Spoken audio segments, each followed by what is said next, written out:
스토리텔링 성경 사도행전 제19장 에베소 사역 소제목입니다.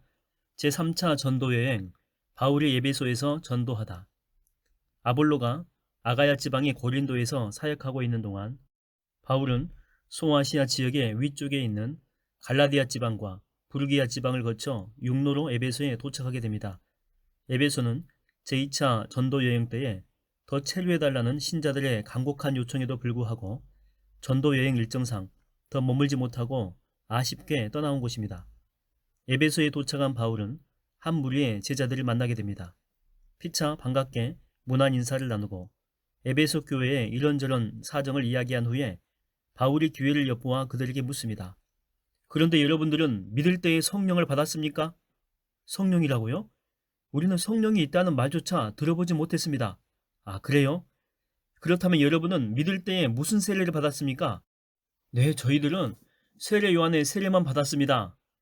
당시 에베소의 제자들은 성령에 관해 듣지 못하고 단지 죄의 고백과 회개라는 요한의 물세례만 알고 있었습니다. 세례 요한이 장차 오실 메시아에 의해서 베풀어질 성령의 불세례에 관해서 분명히 가르쳤지만 예루살렘에서 멀리 떨어진 에베소의 제자들은 여행자들로부터 세례 요한의 특징적인 가르침인 회개와 물세례만 전해 들었을 뿐 성령의 불세례에 관해서는 듣지 못했던 것입니다. 그래서 바울이 진지한 어조로 그들에게 말합니다. 형제들이여, 세례 요한의 세례는 회개의 세례입니다. 세례 요한은 사람들에게 장차 자기보다 뒤에 오시는 분을 믿으라고 외쳤는데 그분이 바로 예수님이십니다. 회개의 세례는 사람들의 생활에 어느 정도 도덕적인 변화를 가져다 줄 뿐 구원과 영생에 이르는 심령의 내적 변화는 가져다 주지 못합니다. 그것은 오직 예수 그리스도로 말미암는 성령 세례를 통해서만 가능합니다. 바울은 그 사실을 일깨워 준 것입니다. 바울의 가르침을 듣고 에베소의 제자들은 주 예수님의 이름으로 세례를 받게 됩니다. 세례 후에 바울이 그들의 머리에 손을 얹고 기도하자 성령이 그들 가운데 임했습니다. 그러자 그들이 방언으로 말하고 예언을 하게 되었습니다. 방언은 습득한 일이 없는 말을 무아지경의 상태에서 말하는 행위로 성령의 은사 가운데 하나입니다. 이처럼 초대교회의 상황에서 방언과 예언은 성령이 임한 자들에게 나타난 특징적인 현상인데 일찍이 오순절의 예루살렘 다락방에 120명의 신도들에게도 그런 현상이 나타났고 고넬료 집에 모인 사람들에게도 그런 현상이 나타났습니다. 지금 에베소에도 똑같은 현상이 나타났는데 그날 자리에 모인 에베소의 제자들은 12명 정도였습니다. 바울은 에베소의 유대인 회당에 들어가서 하나님의 나라에 관해서 강론하며 호소력 있는 설교를 했습니다. 석 달 동안 주님의 말씀을 힘있게 가르치며 십자가 복음을 부지런히 전했습니다. 그러나 어떤 사람들은 마음이 완고하여 바울의 말을 전혀 믿으려 하지 않았고 도리어 공공연하게 복음의 도를 거역하는 말을 떠들어댔습니다. 순 엉터리, 거짓말, 뭐가 어째? 십자가에 못 박혀 죽은 사람이 사흘 만에 부활했다라고? 그러게나 지나가는 개가 다 웃겠어. 바울이 회당에서 설교할 때마다 복음을 배척하는 자들이 작심하고 온갖 악한 말로 비방하고 회방하므로 바울이 그들을 떠나 제자들을 데리고 두란노 서원으로 갔습니다. 두란노 서원은 유대인들의 공적인 집회 장소인 회당과는 달리 개인이 운영하는 사적인 강연장이었습니다. 여기서 서원은 강의도 하고 배우기도 하는 학당, 곧 학교를 의미합니다. 철학자나 수학자였을 두란노스가 정기적으로 이용하던 강연장을 가리키는 듯합니다. 바울은 이곳 에베소의 두란노 서원에서 제자들을 모아놓고 복음과 십자가의 도에 관해서 날마다 강론하고 가르쳤습니다. 서원의 강의는 대부분 서늘한 아침 시간대에 이루어졌습니다. 어떤 사본에는 바울이 오전 11시부터 오후 4시까지 강론했다고 기록되어 있습니다. 이때는 하루 중에 가장 더울 때입니다. 아마도 다른 강의들이 이루어지지 않는 시간대를 활용했던 것 같습니다. 바울은 그렇게 두란노 서원에서 2해를 계속해서 복음을 가르쳤습니다. 그러는 동안 아시아 지방에 사는 수많은 유대인들과 헬라인들이 주님의 말씀을 듣게 되었습니다. 아시아란 로마의 속주로서 소아시아 서쪽 지역에 있는 로마의 행정구역인 아시아 도를 가리키는 말입니다. 요한계시록에서 편지의 수신자로 언급되는 7교회는 모두 이 지역에 있었습니다. 소제목입니다. 유대인 제사장 스게와의 7 아들들. 세상에 이럴 수가. 정말 놀라운 기적이야. 아니 어떻게 저런 일이. 바울이 에베소에서 사역하는 동안 하나님은 바울의 손을 통해서 놀라운 기적들을 행하셨습니다. 심지어 바울의 몸에 닿았던 손수건이나 앞치마를 가져다가 그것을 병자들에게 갖다 대기만 해도 그들의 병이 낫고 악한 영들이 떠나갔습니다. 성경은 병자에 대한 직접적인 안수나 기도가 아니더라도 여러 다른 방편을 통해서도 기적적인 치유의 능력이 베풀어졌음을 보여주고 있습니다. 예를 들면 예수님의 옷자락, 베드로의 그림자, 그리고 여기 바울의 손수건이나 앞치마가 그런 경우입니다. 특히 베드로나 바울의 경우에 기적의 출처가 하나님의 능력임을 성경은 분명히 밝힙니다.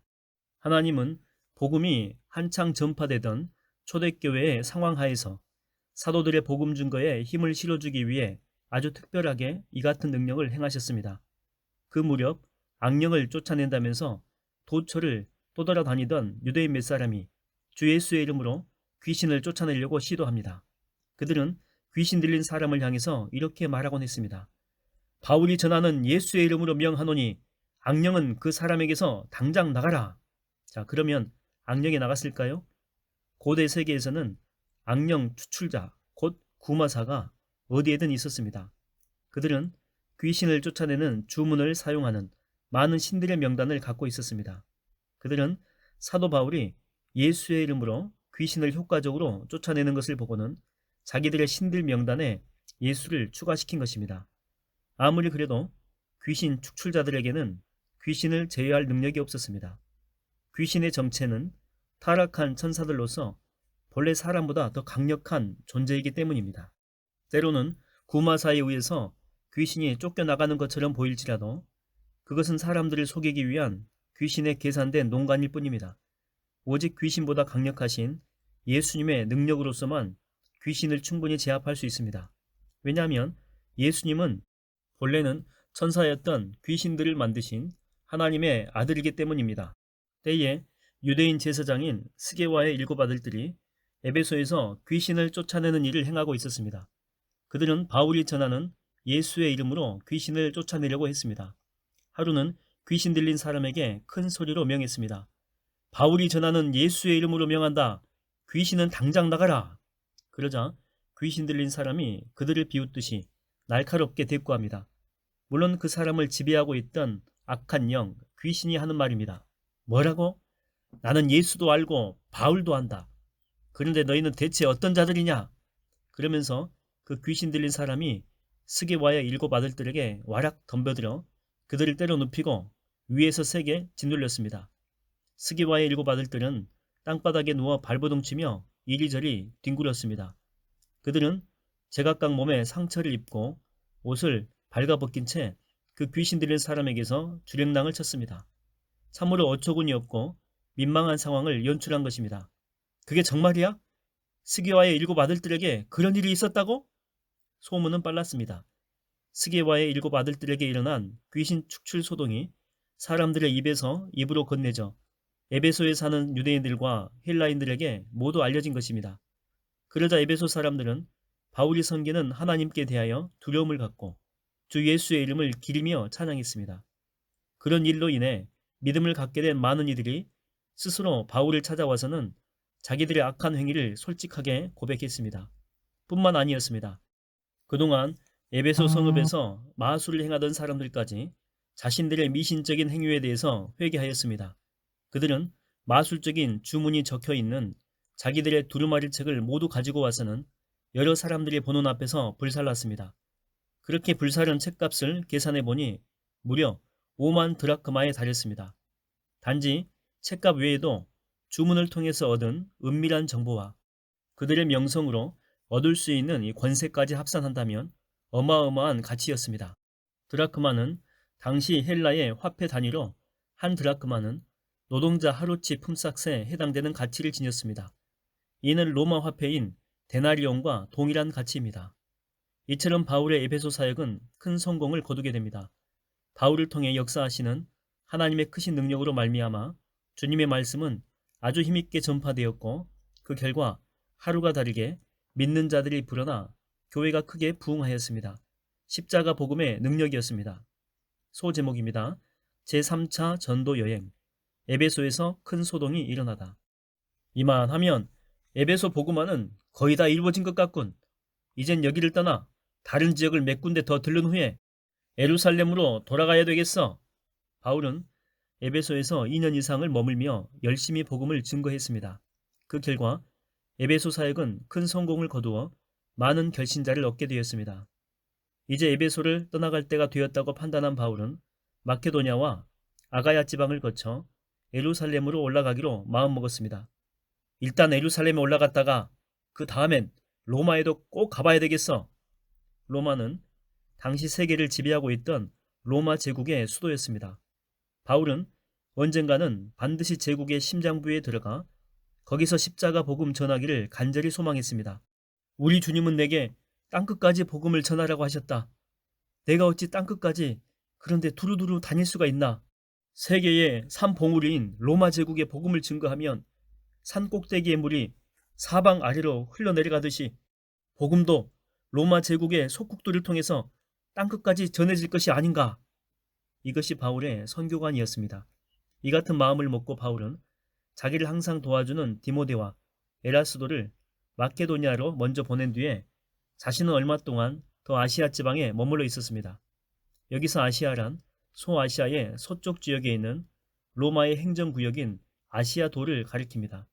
바울이 마케도니아로 먼저 보낸 디모데와 에라스도는 바울의 에베소 사역을 곁에서 도운 신실한 동역자들이었습니다. 당시 디모데는 고린도에서 건너와서 바울을 도왔고 고린도 출신인 에라스도는 에베소에서 바울의 동역자가 되어 에베소 인근의 골로새, 라우디게아, 히에라볼리 등지에서 복음을 전했습니다. 제길, 예수의 도를 전하는 자들 때문에 도무지 살 수가 없네. 우리가 이대로 당할 수만은 없는 노릇 아닌가. 저들을 그냥 둘 수가 없어. 바울의 에베소 사역이 큰 성공을 거둔 채 마무리될 무렵 에베소에서는 사도들이 전한 주님의 말씀으로 인해서 큰 소동이 일어났습니다. 때에 아데미 여신을 섬기는 신전을 번떠 모형 신전을 만들어 파는 데메드리오라는 은세공업자가 있었는데 그는 직공들에게 적잖은 돈벌이를 하게 해주는 사람이었습니다. 하루는 그가 직공들과 그 일에 관련된 모든 사람들을 한 자리에 불러놓고 자극적인 말로 선동합니다. 여러분, 잘 아시다시피 우리는 이 사업으로 돈벌이가 꽤 괜찮았었습니다. 그런데 여러분이 작금에 듣고 보시는 바와 같이 저 바울이란 작자가 사람의 손으로 만든 것들은 결코 신이 될 수 없다라고 말하고 다니는 통에 우리 장사가 큰 타격을 받게 되었습니다. 여기 에베소뿐만 아니라 아시아 지방의 거의 대부분이 다 이런 실정입니다. 맞습니다. 그자 때문에 매출이 급격히 떨어져 굶어 죽을 판국입니다. 무슨 대책을 세워야 합니다. 직공들이 모두 맞장구를 쳤습니다. 고대 에베소 성읍에 있는 아데미 신전은 에베소의 자랑거리였습니다. 세로 130m, 가로 67m의 건물에 19m 높이의 백석 대리석 기둥 127개가 1.2m 정도의 간격으로 배열되어 있었습니다. 아데미 신전의 내소에는 하늘로부터 내려왔다는 가슴이 많이 달린 여신상 아데미가 있었습니다. 아데미 신전은 고대 세계의 7대 불가사의 중에 하나였습니다. 화려하게 장식된 신전의 기둥들과 풋볼 경기장 하나를 수용할 수 있을 정도로 충분히 넓은 웅장한 규모의 건축물은 무척 인상적이었기 때문에 로마 제국 전역에서 구경꾼들이 몰려들었습니다. 그런 여행객들을 대상으로 하는 여러 사업도 번창했는데 그 중에서도 아데미 여신상과 아데미 신전을 모델로 삼은 축소 모형이 인기가 좋았습니다. 그래서 그런 것들을 만들어 파는 에베소의 은장색들과 직공들은 그동안 많은 수익을 챙겼던 것입니다. 그런 참에 바울 일행이 출현하여 이방의 우상을 버리라고 가르치고 많은 사람들이 그 가르침을 따르니 그들은 바울의 복음 전도가 아주 싫을 수밖에 없었습니다. 데메드리오가 계속 말합니다. 이 일 방치해 두어서는 안 됩니다. 만일 이대로 두게 되면 우리 사업의 평판이 크게 나빠지게 될 뿐만 아니라 위대한 아데미 여신의 신전이 그 영향력을 잃어버리게 됩니다. 아시아 지방은 물론이고 전 세계에 걸쳐 숭배되었던 아데미 여신의 위신이 땅에 떨어질 심각한 위기에 처해 있습니다. 아데미는 우상의 도시 에베소의 대표적인 여신으로 소아시아 지역에서 풍요와 다산을 상징하는 모신으로 숭배되었습니다. 이 우상은 여러 개의 유방을 지닌 여자의 모습을 지녔는데 당시 사람들은 이 우상이 하늘에서 내려왔다라고 믿고 있었습니다. 아마도 이 우상은 본래 하늘에서 떨어진 운석이었을 것으로 추정되는데 그 모양이 많은 유방을 가진 여자의 모습과 닮았기 때문에 잘 다듬어서 경배의 대상으로 삼았던 것으로 추정됩니다. 은세공업자인 데메드리오의 말을 듣고 그 자리에 모인 사람들은 크게 분노를 표출하면서 흥분된 목소리로 크게 외치기 시작합니다. 에베소 사람의 위대한 여신 아데미 만세! 아데미 만세! 큰 소요가 일어났고 그런 소동과 혼란은 순식간에 도시 전체로 번졌습니다. 흥분한 군중은 우르르 몰려다니다가 바울과 동행했던 마케도니아 출신의 가이오와 아리스타고를 발견하고는 그들이 붙잡은 뒤에 일제히 연극장으로 몰려갔습니다.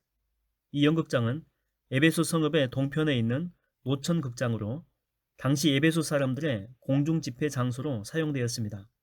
이스라엘은 일찍부터 욥기와 아가서 같은 드라마틱한 문학 대본이 있음에도 불구하고 연극을 만들지 않았고 극장도 없었습니다. 이에 비해 헬라 문화에서는 연극이 다양한 꽃들을 피워냈습니다. 그리스의 극장과 이를 모방한 로마의 극장들은 극적인 연출을 보여주는 가장 좋은 위치에 관객석을 설치하였습니다. 경사면을 따라서 돌 좌석을 배치하였고 대략 5,000명 이상을 수용할 수가 있었습니다. 좌석들은 무대를 중심으로 동심원을 이룰 수 있도록 배치하였고 관람석 어귀에 있는 반원 모양의 평평한 포장면을 오케스트라 무대로 삼았습니다. 극장은 도시에서 가장 넓은 장소였습니다. 당시 아데미 신전은 대략 2만 5천여 명을 수용할 수 있는 아주 큰 규모의 원형극장이었습니다. 뭐요? 가이오와 아리스다고가 군중에게 붙잡혀 연극장으로 끌려갔다고요? 안 되겠어. 내가 직접 가서 군중을 설득해야 되겠어. 사도님 안 됩니다. 지금 군중은 극도로 분노하고 흥분된 상태인지라 그들 앞에 무작정 나타났다가는 무슨 병고를 당할지도 모릅니다. 부디 몸을 건사하셔야 됩니다. 소식을 듣고 바울이 군중 앞에 나서려고 했지만 제자들이 바울의 신변을 염려하여 굳고 말렸습니다. 또 바울의 친구들인 그 지방의 관리들 몇몇 사람들도 바울에게 급히 전가를 보내어 연극장 안으로는 제발 들어가지 말라고 간곡히 만류했습니다. 에베소의 연극장 안은 아수라장이었습니다. 여기저기서 사람들이 중구난방으로 떠들어댔습니다. 사실 대부분의 사람들은 자신들이 왜 그 자리에 오게 되었는지조차 알지 못했습니다. 많은 사람들이 우르르 연극장으로 몰려가기에 아무 영문도 모른 채 무슨 재밌는 구경거리가 있는가 싶어 뒤따라온 사람들도 있었습니다. 자, 당신이 군중 앞에 나가서 우리 유대인들의 입장을 변호해 주시오. 그때에 유대인들이 알렉산드라고 하는 사람을 떠밀어 군중 앞에 세웠습니다. 그 까닭은 유대인들의 입장을 변호하기 위해서였습니다. 그들은 신자들에 대한 군중의 적대감이 유대인들에게 미칠까봐 우려해서 자신들은 예수 그리스도를 믿는 신자들과는 다르다는 사실을 군중들에게 설명하기를 원했던 것입니다. 유대인 알렉산더가 군중 앞에 서자 군중 가운데 몇 사람은 그가 군중의 대표자인 줄 알고 그에게 이래라 저래라 갖가지 요구사항을 외쳐댔습니다. 연극장 안은 무질서와 혼란의 극치를 이루고 있었습니다. 알렉산더는 그런 군중을 향해서 손짓으로 조용히 좀 해달라고 하고는 사람들 앞에서 유대인을 변호하는 발언을 시작하려고 했습니다. 아니 대체 저 사람은 뭐야? 저 사람 유대인 아니야? 망할 유대인! 우리 눈에 얼쩡거리지 말고 썩 꺼져라! 알렉산더가 유대인이라는 사실을 알아챈 군중은 그의 변호를 아예 들으려고 하지 않고 그를 배척했습니다. 우상을 섬기는 자들의 입장에서는 예수를 믿는 그리스도인들이나 여호와를 믿는 유대인들이나 모두 우상 숭배를 금지하는 사람들이었기 때문에 양자 모두가 배척의 대상이 된 것입니다. 에베소 사람의 위대한 여신 아데미 만세! 에베소 사람의 위대한 여신 아데미 만세! 알렉산더를 쫓아낸 군중은 모두가 한 목소리로 거의 2시간 동안이나 미친 듯이 아데미 여신을 외쳐댔습니다. 무언가에 중독된 듯 모두가 극도로 흥분하여 이성을 상실한 상태였습니다. 얼마 후에 결국 에베소 시청의 서기장이 나서서 군중을 일서 진정시킵니다. 에베소 시청의 서기장은 로마 정부에서 파견된 관료는 아니었지만 자유도시의 의회에서 선출된 최고의 행정관리였습니다. 그는 담당 지역 내에서 일어나는 소요 사태에 대해서 책임을 지닌 자였으므로 에베소 시민의 긍지를 한껏 세워주면서 모범 시민답게 사태를 이성적으로 해결해야 할 것을 권면합니다. 에베소 시민 여러분, 에베소가 위대한 여신 아데미를 숭배하고 또 하늘에서 내려온 그 신상을 수호하는 일에 최선을 다하는 것은 온 세상이 다하는 일입니다. 이런 사실은 아무도 부인할 수 없습니다. 그러하기에 모두들 진정하시고 경솔한 행동을 삼가주시기 바랍니다. 오늘 여러분이 이리로 끌고 온 이 두 사람은 아데미 여신의 신전에서 무엇을 훔친 것도 아니고 또 아데미 여신을 모독한 일도 없습니다. 2시간 동안이나 미친 듯이 아데미 여신을 외쳐댔던 자들이 이젠 흥분도 가라앉고 기운도 빠졌는지 순순히 서기장의 말을 경청하고 있었습니다. 그러므로 어떤 불만이나 피해가 있다면 데메드리오와 그의 동료 직공들은 그 사람들을 정식으로 고소하도록 하십시오. 에베소의 법정은 항상 열려있고 거기에는 재판관들도 있습니다. 그 밖에 여러분들이 제기하고 싶은 사안들이 더 있거든 그런 것들은 공적인 정식 집회에서 안건으로 다뤄야 할 것입니다. 에베소 시청의 서기장은 어떤 물질적인 피해가 있거나 개인적인 불만 사항이 있으면 정식적인 고소를 통해서 합법적으로 해결하라고 설득했습니다. 흥분이 사라지고 어느 정도 이성을 되찾은 군중은 서기장의 말에 수긍하는 분위기였습니다. 그런 분위기를 감지하고 서기장은 은근한 압박으로 쐐기를 박습니다.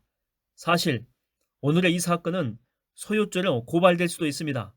그럴 경우에 우리에겐 이런 소란과 소동을 벌일 만한 뚜렷한 이유와 정당한 근거가 없습니다. 따라서 로마 정부로부터 문책을 당할 때에 해명할 길이 없어 징벌을 당할 수도 있습니다. 자, 그런 이쯤에서 모두 해산하시길 바랍니다. 자, 모두 집으로 돌아가십시오. 이렇게 말한 다음 에베소 시청의 서기장은 수하의 직원들을 총동원하여 연극장에 몰려든 군중들을 부지런히 해산시켰습니다. 한바탕 크게 떠들어대던 군중도 더는 저항하지 않고 각자 흩어져 자기네들 집으로 순순히 돌아갔습니다. 에베소 시민들의 자부심을 한껏 지켜 세우면서 논리적으로 차근차근 타이른 서기장의 행동은 흥분한 군중들에게 적절한 조치가 되었고 데메드리오같이 간사한 자들의 악한 계획을 백지화시키기에 충분했습니다. 그리하여 한 차례 거센 폭풍이 몰아치고 난 후처럼 에베소 연극장에는 이내 적막감이 깃들었습니다.